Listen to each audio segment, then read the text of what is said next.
Hello, my brothers and sisters on the Dragon's Path. My name is Tim Heijen and I believe in dragons. I used to be a Christian, and there was one day that I still remembered from Sunday school, and just one thing that my teacher said that I just remembered because it was so poetic. That is also a part of the Dragon's Path, by the way. That is because I remember it. I was already on the Dragon's Path, but I just didn't realize it when I was a child. The Dragon's Path begins from birth. You knowingly go on the Dragon's Path once the dragon has touched you and you are awakened, but you are always a draconic soul. So, I want to say this one thing that I remembered from my Christian teacher. Said, what was it?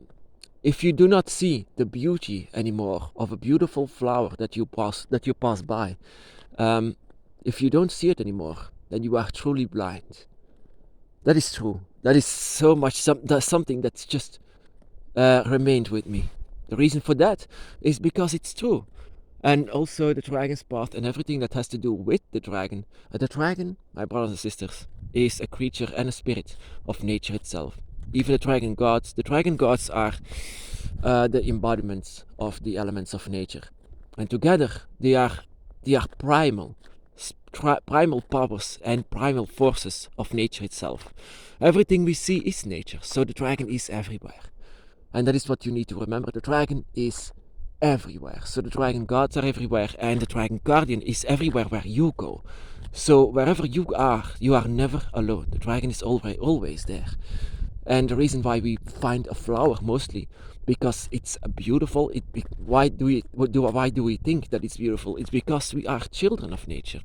And humanity seems to forget sometimes that they are not God, that they are just nothing, that they are just like a spirit like an other animal is. And sometimes they forget that they are not gods, and sometimes they need to remember that they just let the flower be, just admire it, just watch it, just be one with this flower. I mean, I sometimes do this with animals. I sometimes do try to not really imagine, but visualize how it is, how to look through the eyes of the other animal. Because I learned this from the dragon god Leviathan, how to do so. Mostly because because I was actually in his void, and he showed me how they suffered. And so I had to look into their eyes, through their eyes. I had to know what it feels like, that this how it suffers, of course. And I learned how to do a mind transfer, that I could see through the eyes of the animal, and sometimes through birds or through deer or through pigs even, through their eyes. Through their eyes, this world is not a human world, but they are overtaken by it. So yeah, sometimes, and then when I sometimes see that just they do not respect this flower, they just step on it, then I say sometimes I wish that I just didn't see it, that Leviathan never showed me the meaning behind the beauty of a flower. That Leviathan just said, yeah, that is why sometimes I say that it would be better for everyone that we didn't see with dragon eyes. But in fact, we are destined to be. Like I said, the Dragon's Path doesn't begin when you are awakened. The Dragon's Path begins when you were born, but because you were already there with your dragons around you. You knowingly go on the Dragon's Path once you are touched. So one thing that I just remembered from being a Christian, all of these other things, it was like all of these human things that happened, these human stories, this human philosophy, it just didn't care for it, even though I was a servant even of the church back in the day. How I changed so much. It felt wrong from the day of the beginning, of course, but it was my family, of course. My family was very Catholic, and so I was obliged to do this. I had no choice. But I was good at it because I'm a very spiritual person from the beginning on, and I thought that it was only that existed. And then my dragon came and turned my world upside down in a good way, by the way. So there were a lot of things actually that I came to know, because the dragon is my teacher now. The dragon said everything where my next step should be, And I am lucky, in fact, that I could listen to the dragon and I could very well connect with the dragon. Not all of us have the same advantage as I mean, every dragon path is different, so sometimes it's more difficult actually to hear each other and to feel each other. Sometimes it's very difficult even.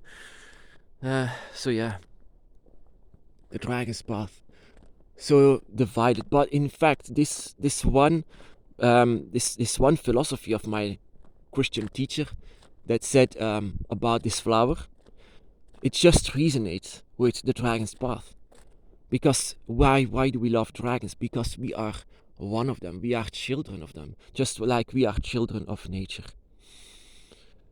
And that is why we love them. That is why we think it's beautiful. That is why we think the snow is beautiful. And so everything that nature does is beautiful, just like the dragon itself. That we need to understand where the dragon is coming from. The dragon is nature. The dragon is everything. And the dragon is so much more than us. Even though the dragon always said you are on equal level, I don't buy that. I never did. I never accepted that they are on equal level. They are far more higher than us. But the reason for that, why they say it, is because they don't see you as a human being. They would say, oh yes, you can be lower if you are 100% human being, but you are not. You are a dragon soul. You are awakened, and you are actually more like imprisoned in this body. So they are here to guide you and to show you the way of the dragon. And you are never, never alone in this path. Always remember it, that you are never alone. If you sometimes it feels alone. I mean, for 7 years I thought that I was alone in the world. Yet I never turned my back on the dragon, because I could not. I accepted this in 2005, that the dragon was there, and I never accepted that I had a draconic soul, but that came later on. That acceptance of that was the most difficult one for me, because the dragon is so much more. If you see nature, if you see all these energies and all the various creatures in the forest or somewhere else in the world, I think that humanity, even humans, are the less beautiful one of them all, even in their appearance, but also in their minds. But the other animals seem so pure. That is also what the dragon is. The dragon is very pure. And sometimes people call them an animal, call them a beast. But in fact, the beast, who is that? I see more a beast in humans than in dragons or in other animals. But if you say this, that is, of course, not done. I cannot say this. I sometimes say this for you. Maybe you understand what I'm trying to say with this. I hope so. Because we all have a different kind of a path and also different opinions. Of course, you don't have to agree with what I say. I don't have to agree with yours. I mean, you have your own draconic path that is very, very unique. And I just don't know if my opinion comes with yours. It could be. But because you also have a draconic soul, a draconic spirit. But every dragon, is, of course, is different. So every draconic spirit also has a different opinion. You don't have to agree with each other, of course.